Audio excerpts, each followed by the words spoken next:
కౌలుకి ఇచ్చిన పాపానికి మరి నా ఎకరంన్నర భూమిని లాక్కుండంట కౌలుదారు. సో మాట్లాడదాం.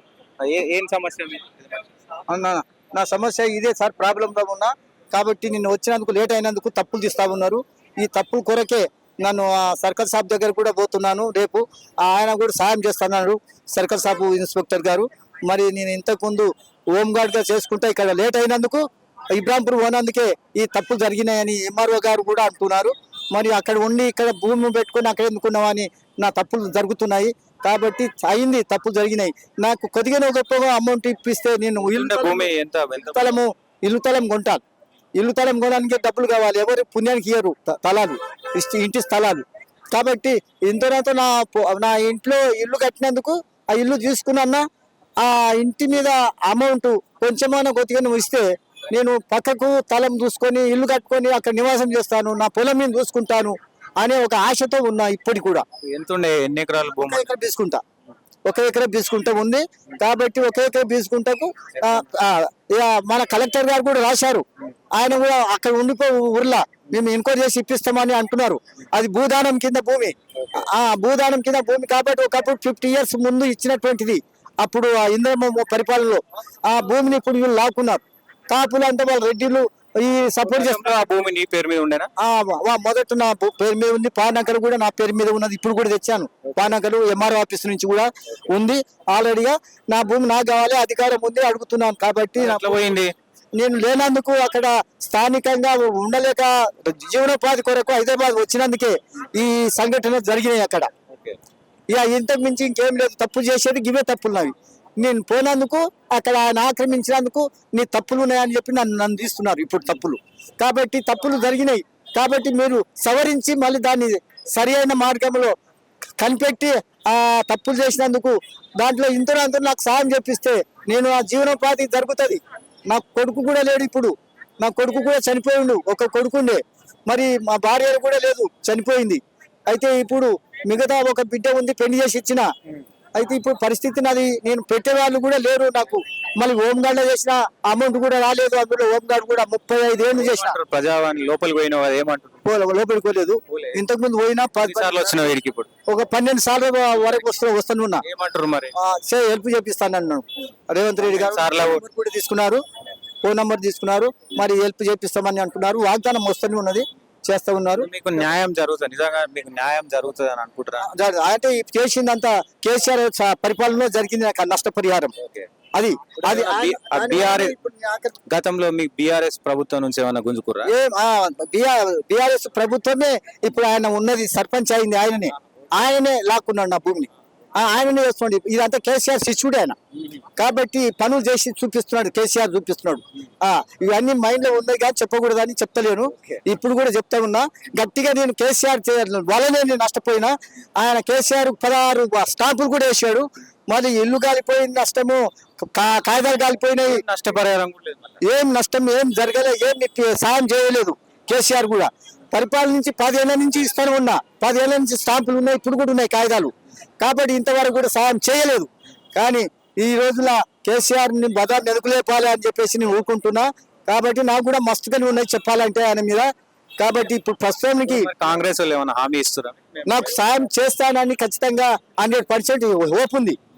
రేవంత్ రెడ్డి గారు చేస్తారు అని నమ్మకాలు ఉన్నాయి నాకు.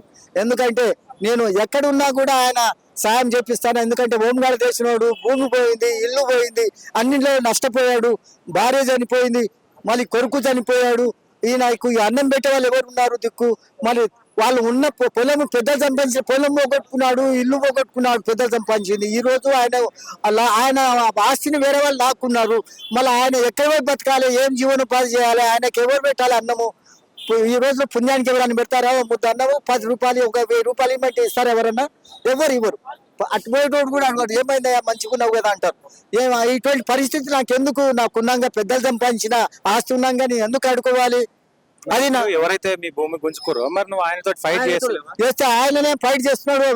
వాళ్ళు ఉన్నటువంటి కాపులంతా, రెడ్డిలంతా వాళ్ళకి సపోర్ట్ చేస్తున్నారు, బ్యాక్ గ్రౌండ్ ఉన్నారు వాళ్ళు. కాబట్టి కాపులు కూడా బ్యాక్ గ్రౌండ్ చేస్తున్నారు కాబట్టి వాళ్ళు కూడా నాకు సాయం చేయడం లేదు. అయితే ఇప్పుడు నేను వాళ్ళు ఉన్నవాళ్ళు రెడ్డిలు కాబట్టి నేను రిక్వెస్ట్ గా మాట్లాడుతున్నా, కాలు కూడా మొక్తానంటున్నా. వాళ్ళు నా తరపున హెల్ప్ చేయండి అంటున్నా, సర్పంచ్ దిక్కు పోకుండా అంటున్నా, ఆయన దిక్కే పోతున్నారు వాళ్ళు.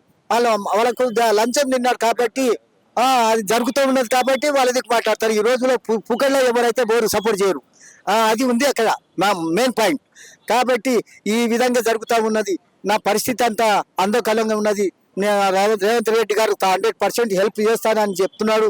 మరి కోడంగల్లో చదివాను, ఆయన ఊర్లో కోడంగల్లో హెచ్ఎస్ వరకు చదివాను 1970లో.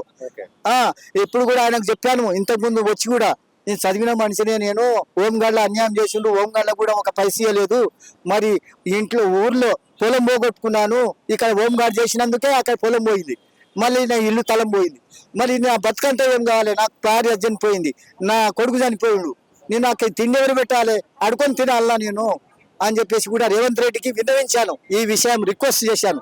సరే హెల్ప్ చేపిస్తాను, కొంచెం టైం తీసుకుందామా అని అన్నాడు. కాబట్టి నాకు కూడా వెరీ హ్యాపీ. ఆయన అన్న మాటలు కూడా నాకు సంతోషము. ఆయన సాయం చేస్తానని చెప్పి వాగ్దానం ఇచ్చిండు. తప్పగా చేస్తాడు. ఈ రోజైనా రేపైనా కొన్ని రోజులైనా లేట్ అయినా సరే ఆయన చేస్తాడని ధీమతో ఉన్నాను, నేను ధైర్యంతో ఉన్నాను. కాబట్టి దయచేసి మీరు కూడా సహాయం చేయడానికి మరి ఈ విషయంగా మరి ఆ అమ్మగారు చెప్పినటువంటి విషయాలు, అమ్మ రాత్రి పూట నాకు వచ్చింది, కలలో వచ్చింది ఇందిరమ్మ, అవి రాశాను రాత్రి వచ్చింది, 1 గంట 49 నిమిషాలకు వచ్చింది, కళలు వచ్చింది, చెప్తే ఉంటే నా ఇల్లుకి వచ్చి చూస్తున్నది. ముళ్ళు లేకుండా అమ్మ పాదాలు ఎందుకు, పాదాలకు ముళ్ళు లేకుండా పతిత ముళ్ళు ఇరుగుతాయి, కొయ్యలు ఇరుగుతాయి, ఎందుకు అంటున్నావు అంటూ అని నేను అడుగుతున్నామని ఇంద్రమ్మని ఎదురు చూస్తా ఉన్నది. నా ఇంటి చుట్టూ తిరుగుతుంది. అయితే ఆఖరికి అమ్మ ఎందుకు తిరుగుతున్నావు, నీ పాదాలకు ముళ్ళు తిరుగుతున్నాయి తల్లి, నువ్వు ఎందుకు వందనాలు తల్లి, నా గురించి ఎందుకు బాధపడుతున్నావు తల్లి, నేను ఏడుస్తున్నావు తల్లి, నా కొడుకు పోయిండు, నా భార్య పోయింది, నా ఇల్లు పోయింది, నా పొలం పోయింది, నాకు తిండి పెట్టే దిక్కు లేదని చెప్పి ఏడుస్తున్నా తల్లి అంటే, ఏడోక అని చెప్పేసి ఇంద్రమ్మ ఓదారుస్తుంది నన్ను. రాత్రిలో ఏడుస్తూ కలలో ఏడుస్తున్నా, దిక్కుల్లో లేచి కూర్చున్నా, ఎవరు లేరు. ఆ విధంగా అయిపోయింది నాయన.